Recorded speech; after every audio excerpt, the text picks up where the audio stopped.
Apesar das mulheres terem conquistado cada vez mais cargos de destaque profissional, a diferença de salário em comparação com a dos homens é, em média, 30% menor, mesmo desenvolvendo igual função. Uma pesquisa mostrou que as mulheres ainda trabalham por dia 73 minutos a mais que os homens. Pelo menos 750 milhões de mulheres no mundo não se beneficiam da licença maternidade. Sabe por quê? Porque elas têm medo de assédio moral no local de trabalho. Um levantamento da Organização Internacional do Trabalho revelou que as desigualdades enfrentadas pelas mulheres trabalhadoras, como salários menores e mais horas de serviço, impactam na capacidade econômica dessa mulher de gerar renda e ter uma segurança financeira. O relatório da OIT diz que a eliminação das diferenças salariais entre mulheres e homens deve demorar mais de 70 anos para se concretizar no mundo. O documento aponta que elas trabalham 73 minutos a mais do que os homens em países em desenvolvimento e que, na média mundial, ganham 77% do salário masculino. Essa diferença salarial se refere a homens e mulheres que exercem a mesma função, com a mesma carga horária e nível de escolaridade. O relatório aponta que a desigualdade está relacionada com práticas discriminatórias, quando há subestimação da capacidade feminina e, é claro, a necessidade das mulheres fazerem pausas na carreira por conta de responsabilidades adicionais, como a gestação e a maternidade. Nesse aspecto, a organização comenta que 60% das trabalhadoras não se beneficiam da licença maternidade, o que equivale a 750 milhões de mulheres no mundo. Isso ocorre mesmo em países onde existe proteção legal. Nesses casos, ou as mulheres abrem mão por medo de sofrer assédio moral no local de trabalho, ou porque as próprias empresas proíbem a saída remunerada. O estudo sugere que, além de políticas públicas de conscientização e fiscalização do trabalho, haja também um incentivo na área da educação, para que os programas de formação encorajem as mulheres a buscarem áreas de interesse sem que exista estereótipos ou preconceitos no estudo ou trabalho. O documento afirma que a segregação profissional começa com conceitos errados de que há profissão para homem, relacionada às ciências exatas, por exemplo, e profissão para mulher, referente a carreiras que envolvam cuidado com a saúde ou educação de crianças. Minha gente, todos os anos aqui no Brasil, mais de 28 mil bebês nascem com problemas no coração. E essas crianças sofrem ainda mais com as dificuldades de atendimento na rede pública. É preciso chamar atenção a uma realidade muito presente nos dias atuais. Uma a cada 100 crianças nasce com alguma alteração na estrutura ou na função do coração. Por ano, cerca de 28 mil crianças nascidas no Brasil são cardiopatas, representando 1% da população, e ao menos 23 mil desses bebês necessitam de atendimento diferenciado e de cirurgia cardíaca. No entanto, estima-se que 18 mil deles, o que representa 78%, sequer recebem o tratamento, seja por falta de diagnóstico ou por falta de vagas na rede pública de saúde. Dados da Sociedade Brasileira de Cirurgia Cardiovascular, em 2014 foram realizadas 5.773 cirurgias em crianças cardiopatas, ou seja, apenas 22% de todas aquelas que necessitam do atendimento.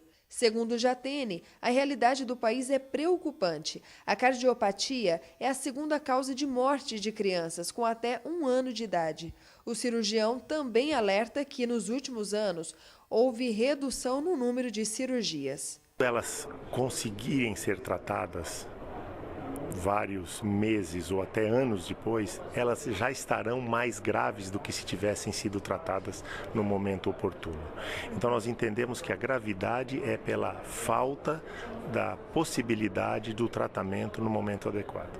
Uma audiência pública na Câmara dos Deputados tratou sobre o assunto no último dia 11. Precisam ter uma ação do Ministério da Saúde para a criação de leitos, criação de novos centros especializados, mais médicos sendo formados na área, né? Então, haver um incentivo para isso.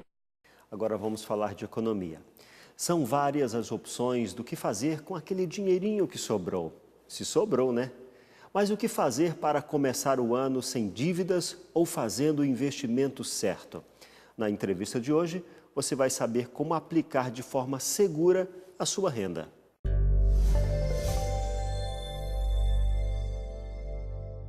O que tem de gente perguntando, insegura com o que pode fazer com aquele restinho de dinheiro que pintou, um 13º que não foi gasto por inteiro, como investir em 2017? Olha, para ajudar a gente a falar sobre isso, está aqui conosco o professor Humberto Felipe da Silva.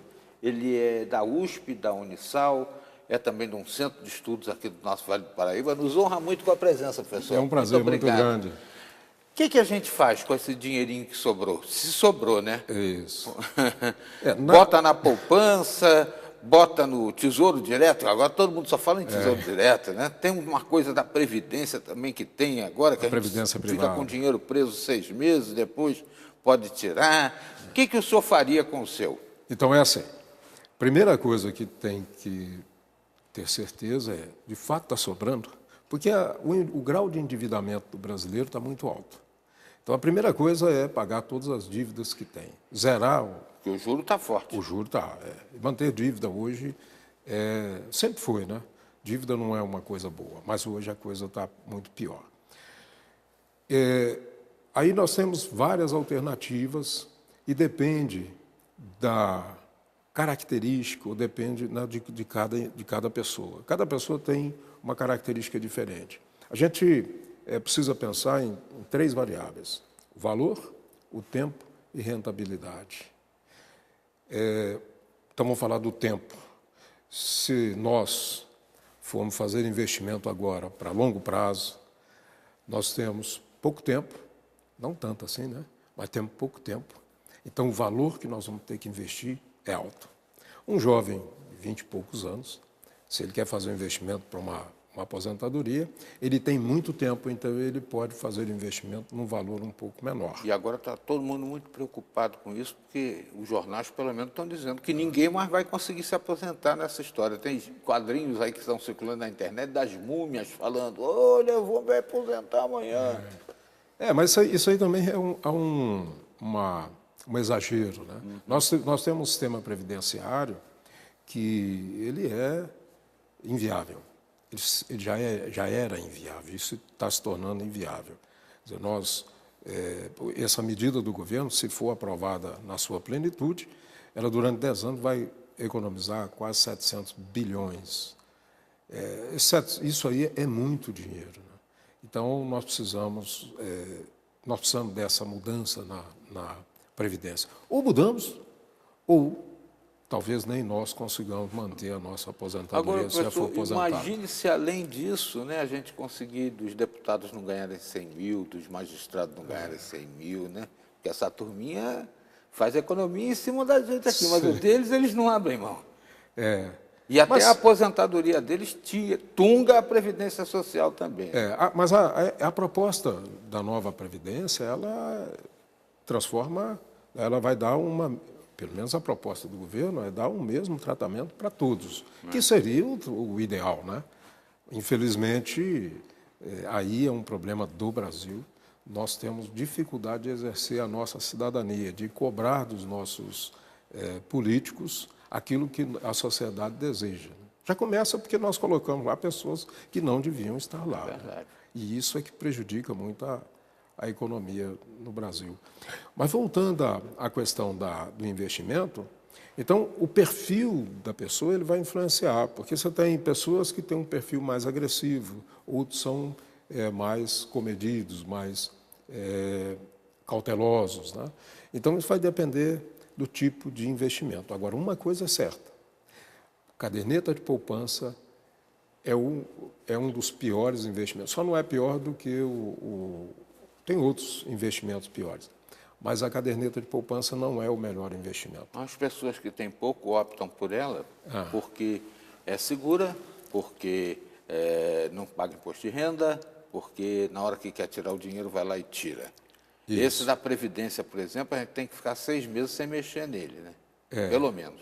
Mas esse da Previdência, o ideal é que ficasse até mais tempo, porque o não, mas objetivo... eu digo no caso de uma necessidade, né? Mas o objetivo da Previdência não é o uso no caso de necessidade. A gente precisa ter um colchão de investimento que é o do caso de necessidade. Esse, ele serve para um caso de uma doença, um problema que surgiu, ou está querendo, precisa fazer uma reforma na casa, alguma coisa nesse sentido. Esse aí eu chamo de um colchão. Você vai guardar aqui, não é o guardar dinheiro no colchão, né? É manter um colchão porque ele vai fazer exatamente o amortecimento na época que você tem necessidade. A Previdência ela tem uma outra finalidade. A Previdência é um dinheiro para, daqui a alguns anos, você utilizar, seja no seu todo, ou poder usar todo mês, ter um rendimento, para ajudar exatamente na... Muito importante que o senhor diga isso, porque em casa certamente já aconteceu com alguém de chegar no banco e o banco oferecer essa previdência aí como um grande maná, né? E isso aí é porque os gerentes têm que cumprir meta, né?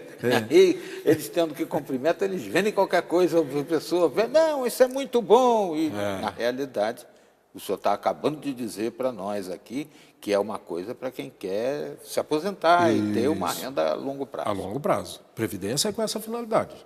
Eu quero guardar dinheiro para comprar um carro. É outro investimento. Ou seja, cada investimento ele tem uma característica diferente. Então, nós temos a característica, né, o perfil do investidor e tem também o perfil do investimento, que tem que ser levado em conta. Existe um triângulo, que é o triângulo da segurança, rentabilidade e da liquidez. Vou pedir para o senhor mostrar o triângulo e falar sobre ele na sequência da entrevista, já, aqui no Repórter Setorial.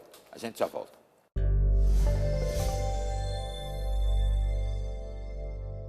Quando os pais permitem o filho ganhar em uma brincadeira, eles estão de fato ajudando? Veja o que o especialista diz a seguir.